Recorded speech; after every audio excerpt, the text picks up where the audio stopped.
One of the sometimes forgotten pieces of what was famously and falsely forecasted to be the 2020 summer of love is that the damage wasn't just limited to the billions of dollars in property destruction and vandalism. There were several outright cold-blooded murders, too, and now one of those murders is back in the news because, as is the habit, the murderer's family is now claiming that he was the victim, actually, and so all of you taxpayers are going to have to pay up for the kids for whom he didn't. You may not recognize the name Michael Reinell immediately, but you'll likely remember the story with a brief refresher. You might remember him based on the neck tattoo alone. This was the self-identified Antifa guy who attended a downtown Portland rally where there were clashes between Trump supporters in a massive caravan and left-wing activists opposing them. Reinell was there ostensibly for peacekeeping and de-escalation reasons, until he escalated all the way and shot Patriot Prayer member Aaron Danielson from behind outside of a parking garage. Reinell killed Danielson, gave a video interview through Vice News, and then fled the city to Washington State, where a police task force caught up with him 5 days later and shot him dead during their arrest attempt.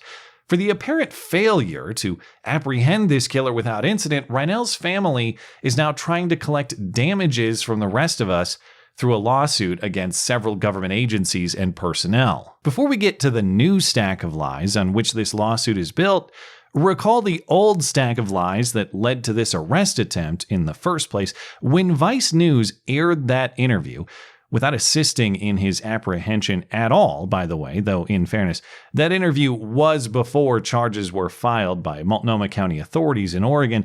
During this interview, Reinell said he killed Aaron Danielson. He just said he did it in self-defense. He said he feared for his life. And even more importantly, for some reason, he said he feared for his friend of color's life. They were both threatened. I felt that my life and other people around me's lives were in danger. And I felt like I had no choice but to do what I did. I mean, I had a choice. I could have sat there and watched them kill a friend of mine of color.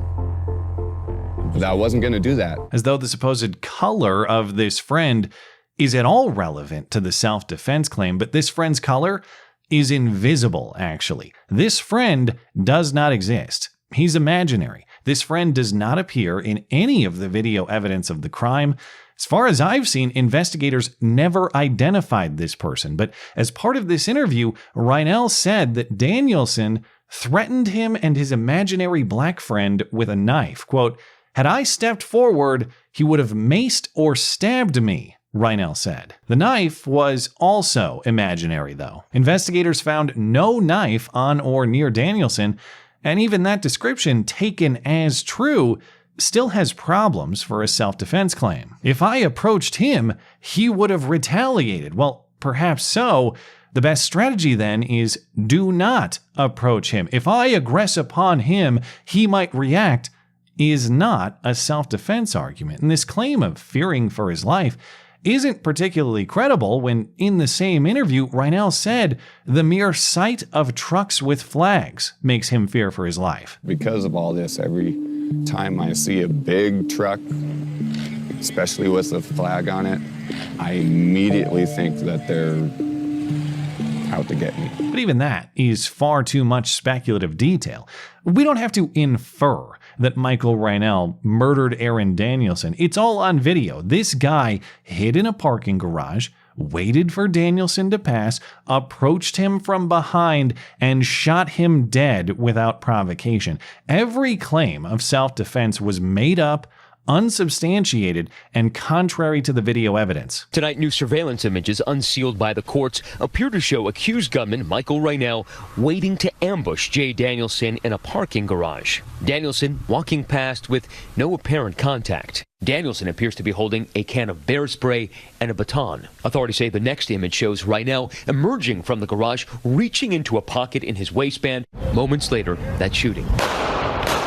And despite that indisputable clarity, several news stories still covered for Reinell. That Vice interview characterized him as only, quote, linked to a killing. Linked, as in he did it on video and then admitted to you guys that he did it, which they characterized as, quote, all but admitting. We just heard from a man who all but admits he killed someone at the protest in Portland this Saturday. Yeah, he all but admitted, in the same way he all but killed the guy. He actually did both. Even now, in Rolling Stone's coverage of this new lawsuit, they still obscure the facts of the killing. They say Danielson deployed pepper spray, implying perhaps Danielson committed some provocative attack first. In fact, Reinell's first shot hit Danielson's pepper spray canister, causing it to disperse. And they know that. They're just betting that you don't. But the only people covering better for Reinell than these hacks are the lawyers for his family and estate. And in fairness, that is at some level their jobs, of course, but so is upholding the truth, and they are professionally allowed to advise against the frivolous, the exploitative, and the assignment of responsibility to the taxpayer when responsibility is plainly and exclusively with Reinell. Of course, when law enforcement finally caught up with Reinell in Washington state, police shot him dead, and while there is still some uncertainty about exactly how that shooting happened, Reinell's lawyers are now claiming that his constitutional rights were violated, and so local government has to pay up, using claims contrary to the investigative findings. The lawsuit was filed Tuesday in federal court in Washington against the U.S. federal government, several members of the Pierce County Sheriff's Office, the city of Lakewood, and the state.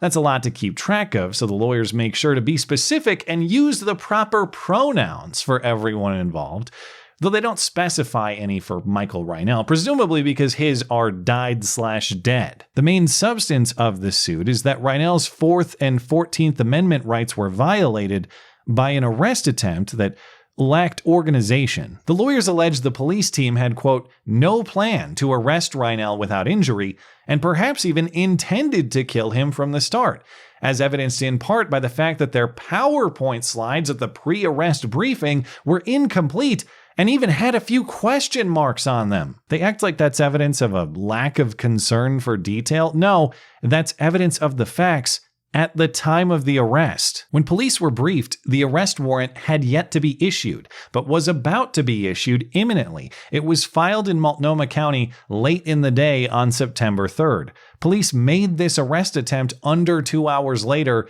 in the early evening of September 3rd. The warrant details were missing because the warrant hadn't yet been filed. That's a fact that Reinell's lawyers acknowledge in their own twisted presentation. They say Reinell at the time was only an air quotes fugitive because the charges had yet to be filed. But later in the complaint, they acknowledge right before the arrest attempt, well then, the charges were in fact filed. Well, if the charges were yet to be filed, that would explain the lack of complete information in that initial police briefing. If your own presentation provides a more plausible explanation for your most damning revelation, well, then your case isn't very good. The complaint says Reinell was given no opportunity to surrender, a claim at odds with the facts established in investigation and the basic context of this confrontation.